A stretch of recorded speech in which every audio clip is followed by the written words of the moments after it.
দীপ্ত সংবাদে আপনাদের সঙ্গে আছি আমি নাদিরা জাহান। শিশুদের প্রাক প্রাথমিক শিক্ষা 2 বছর করার পরিকল্পনা সরকারের রয়েছে বলে জানিয়েছেন প্রধানমন্ত্রী শেখ হাসিনা। প্রতিটি স্কুলে কম্পিউটার ল্যাব করে দেওয়ার কথাও জানিয়েছেন তিনি। বৃহস্পতিবার জাতীয় প্রাথমিক শিক্ষা সপ্তাহ এবং প্রাথমিক শিক্ষা পদক অনুষ্ঠানে প্রধানমন্ত্রী এসব কথা বলেন।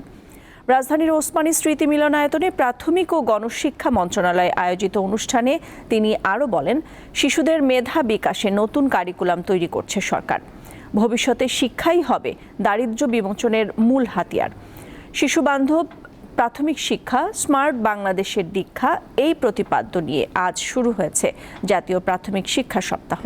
বিভিন্ন ক্ষেত্রে অবদান রাখায় অনুষ্ঠানে 3 ক্ষেত্রে 18 ক্যাটাগরিতে 126 জনকে প্রাথমিক শিক্ষা পদক প্রদান করা হয়। অনুষ্ঠানে প্রধানমন্ত্রীর হাত থেকে পদক গ্রহণ করেন 54 জন। সদ্য সাবেক রাজস্ব কর্মকর্তা মতিউর রহমানের স্ত্রী লায়লা কানিজ লাকি ও তার স্বজনদের মালিকানায় গাজীপুরে আছে প্রায় 100 বিঘা জমির উপরে গড়ে তোলা একটি রিসোর্ট। অভিযোগ রয়েছে, ক্ষমতার অপব্যবহার করে রিসোর্টের বেশ কিছু জমি দখল করেছেন ছাগলকাণ্ডে আলোচিত মতিউর। গাজীপুর সিটি কর্পোরেশনের 41 নং ওয়ার্ডের খিলগাঁও মৌজায় মতিউর রহমান ও তার প্রথম স্ত্রী, নরসিংদীর রায়পুরা উপজেলার চেয়ারম্যান লায়লা কানিজ লাকি ও তার স্বজনদের মালিকানায় আছে প্রায় 100 বিঘা জমির উপর গড়ে তোলা আপন ভুবন পিকনিক ও শুটিং স্পট নামের একটি রিসোর্ট। অভিযোগ উঠেছে, রিসোর্টের 52 বিঘা তাদের কেনা, বাকিটা দখল করা। স্থানীয়রা জানান, অনেকের কাছ থেকে বছর ভিত্তিতে জমি ভাড়া নিয়ে রিসোর্টের আকার বড় করা হয়েছে। মাছের চাষ করে বেশি সুবিধা করতে পারি না, এই বিধে আমরা ওনাদের কাছে ভাড়া দিচ্ছি। জমি নদী স্থাপনা করে আমরা ভাড়াও দিছি, আমি ভাড়াও নিচ্ছি এখান থেকে। আশেপাশে যা আছে যতটুকু আছে সম্পূর্ণ জায়গা ভাড়া নেওয়া। গাজীপুরের 41 নং ওয়ার্ডের মৃত শেখ আবুল হোসেনের স্ত্রী নূরজাহান বেগমের অভিযোগ, তার 43% জমি জোর করে দখল করে নিয়েছেন মতিউর রহমান ও তার স্ত্রী।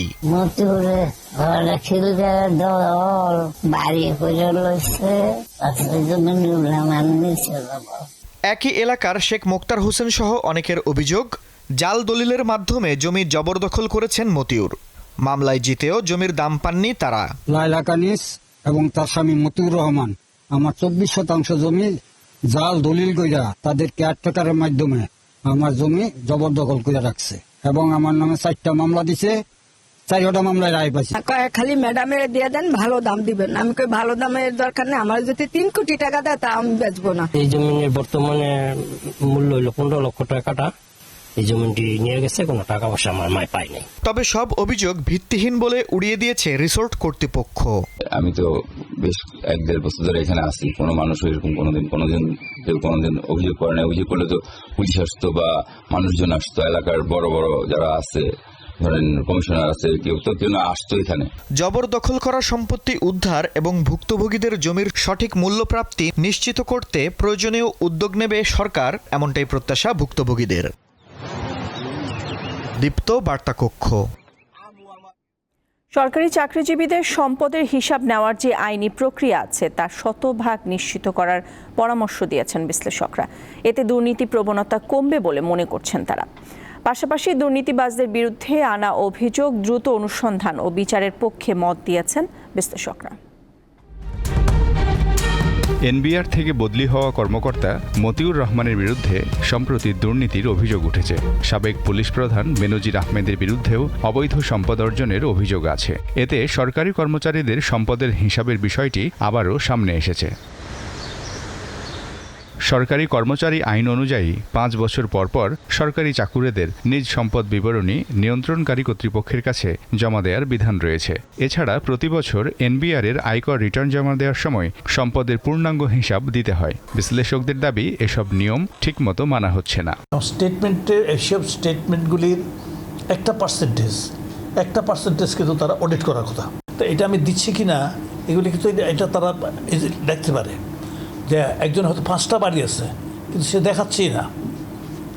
যারা এই জাতীয় সম্পদের অভিযোগ আসছে তারা সব কিছু তারা গিয়েতে দেখাইছে এবং স্বচ্ছ, এটা আমি মনে করি না। আমার মনে হচ্ছে যে এটা এমন না, তারা কোথাও না কোনোভাবে গিয়ে করছে। জাতীয় রাজস্ব বোর্ড হচ্ছে একটা নিয়ন্ত্রক সংস্থা, এটি হচ্ছে যে কর ফাঁকি দেওয়া হচ্ছে কিনা সেটা দেখার দায়িত্ব। অথচ যেই ব্যক্তিকে নিয়ে এত ব্যাপক আলোচনা, তার যে আয়ের উৎস মূল উৎসটা কিন্তু কর ফাঁকি থেকে, এবং সেটা যে মান্য করা হয় না সে কারণে কোনো জবাবদিহিতার উপায় নেই বা জবাবদিহিতার দৃষ্টান্ত নেই। তার কারণ হচ্ছে কেউ করেন না, যার হাতে জবাবদিহি নিশ্চিত করার ক্ষমতা তারাই কিন্তু চান না এটা হোক।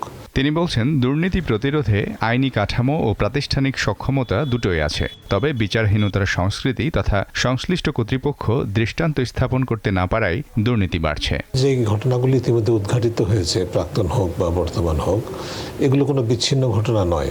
এতে আমি মোটেও অবাক হইনি, তার কারণ হচ্ছে এই জায়গায় আমাদেরকে ঠেলে দেওয়া হয়েছে। সরকারি খাতে বিভিন্ন সরকারি প্রতিষ্ঠানে, রাষ্ট্রীয় প্রতিষ্ঠানে অনিয়ম দুর্নীতি প্রতিরোধের জন্য বা ক্ষমতার ব্যবহার প্রতিরোধের জন্য যে আইনি নীতি কাঠামো আছে, যে জবাবদিহিতার মুখোমুখি হতে হয়, সেটির কোনো দৃষ্টান্ত খুব বিরল। আমি চাই এগুলো দ্রুত, যথাযথভাবে যত দ্রুত সম্ভব এগুলো অনুসন্ধান করুক, অনুসন্ধান করে তদন্ত শেষ করে বিচারের জন্য আদালতে সোপর্দ করা হোক, এবং আদালতে তারা অনুপস্থিত থাকলে অনুপস্থিতিতে বিচার হতে পারে, বিচার হোক। তার মতে শুধু সরকারি কর্মচারীদের দুর্নীতি নিয়ন্ত্রণ নয়, বেসরকারি পর্যায়েও সরকারের রাজনৈতিক সদিচ্ছা জরুরি। মিজানুর রহমান, দীপ্ত সংবাদ, ঢাকা। দেশের বাইরের খবর। লাতিন আমেরিকার দেশ বলিভিয়ায় অভ্যুত্থান চেষ্টার পর সদ্য বরখাস্ত হওয়া সেনাপ্রধানকে আটক করা হয়েছে। স্থানীয় সময় বুধবার আটক করা হয় অভ্যুত্থান প্রচেষ্টায় নেতৃত্ব দেওয়া সেনাপ্রধান জেনারেল হুয়ান হোসে জুনিগাকে। এর আগেই জেনারেল জুয়ানকে সেনাপ্রধানের পদ থেকে বরখাস্ত করেন প্রেসিডেন্ট লুইস আর্চি। বুধবার রাজধানী লাপাজের ঐতিহাসিক সেন্ট্রাল প্লাজা মুরিলো চত্বরে জড়ো হয় সেনা সদস্যরা। এ সময় তাদের সঙ্গে ট্যাঙ্ক সহ অন্যান্য সাজোয়া যান ছিল। এক পর্যায়ে একটি ট্যাঙ্ক প্রেসিডেন্টের বাসভবনের ধাতব ফটক ভেঙে ফেলার চেষ্টা চালায়। এ অবস্থায় দেশবাসীর সাহায্য চেয়ে টেলিভিশনে ভাষণ দেন প্রেসিডেন্ট লুইস আর্চি। এর কিছু পরে জেনারেল হুয়ানকে তার পদ থেকে বরখাস্ত করে নতুন সেনাপ্রধান হিসেবে নিয়োগ দেওয়া হয় হোসে উইলসন সানচেজকে।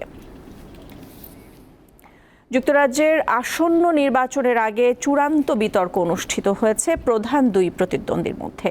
ট্যাক্স, অভিবাসন, লিঙ্গ এবং ব্রেক্সিট ইস্যু নিয়ে বিতর্কে জড়ান সদ্য পদত্যাগ করা প্রধানমন্ত্রী ঋষি সুনাক ও বিরোধী দলীয় নেতা স্যার কিয়ার স্টারমার। স্থানীয় সময় বুধবার রাতে ৭৫ মিনিটের এই বিতর্ক হয়। যুক্তরাজ্যের পার্লামেন্টের নিম্নকক্ষ হাউস অব কমন্সের ৬৫০ আসনে ভোট হবে। এর আগে অর্থনীতি থেকে শুরু করে জাতীয় স্বাস্থ্যসেবা, অভিবাসন ও ইউরোপীয় ইউনিয়নের সঙ্গে যুক্তরাজ্যের সম্পর্ক উন্নয়নের মতো নানা বিষয়ে তারা বিতর্কে জড়ান। যুক্তরাজ্যে অবৈধ অভিবাসী ঠেকাতে লেবার পার্টির নেতা তার পরিকল্পনা ব্যক্ত করেন। আগামী বৃহস্পতিবার ৪ জুলাই সাধারণ নির্বাচন অনুষ্ঠিত হবে। খেলার খবর। দুঃখিত, আন্তর্জাতিক আরও প্রসঙ্গ আপনাদেরকে জানাতে চাই। ফ্রান্স, স্পেন ও গ্রিস সহ ইউরোপিয়ান ইউনিয়নভুক্ত ১৩টি দেশে এডিস প্রজাতির মশা শনাক্ত হয়েছে, যেগুলো ডেঙ্গু জ্বর, চিকুনগুনিয়া ও জিকার মতো রোগ ছড়ায়। এশিয়া থেকে এই মশা ছড়িয়েছে বলে ধারণা করা হচ্ছে। জলবায়ু পরিবর্তনের কারণে উপযুক্ত পরিবেশ সৃষ্টি হয় এডিস মশা দক্ষিণ ইউরোপ থেকে গোটা মহাদেশে ছড়িয়ে পড়ছে, এমনটাই জানিয়েছে European centre for disease prevention and control.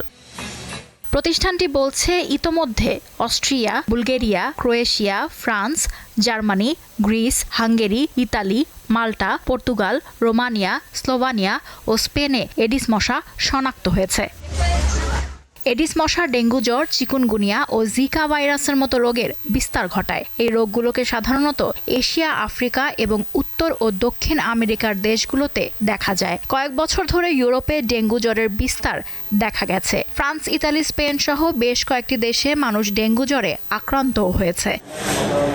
আক্রান্তদের বেশিরভাগই ভ্রমণ করতে গিয়ে এ রোগে সংক্রমিত হন। গত বছর ইউরোপের প্রায় ৫,০০০ মানুষ ভ্রমণে গিয়ে ডেঙ্গুতে আক্রান্ত হন। তবে স্থানীয়ভাবেও আক্রান্ত হওয়ার সংখ্যা বাড়ছে। গত বছর মহাদেশটিতে ১৩০ জন স্থানীয়ভাবে ডেঙ্গুতে আক্রান্ত হন। এর আগের বছর এই সংখ্যা ছিল ৭১ জন।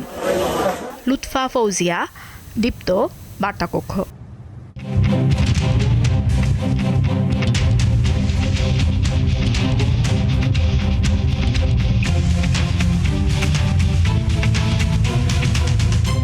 এই সাথে শেষ করছি বেলা ১২টার সংবাদ। আমাদের পরের সংবাদ বিকেল ৩টায় দেখার আমন্ত্রণ রইল। এছাড়া আরও তথ্য, বিনোদনের খবরাখবর জানতে চোখ রাখুন দীপ্ত ডিজিটাল প্ল্যাটফর্মগুলোতে। সাথে থাকার জন্য ধন্যবাদ সবাইকে।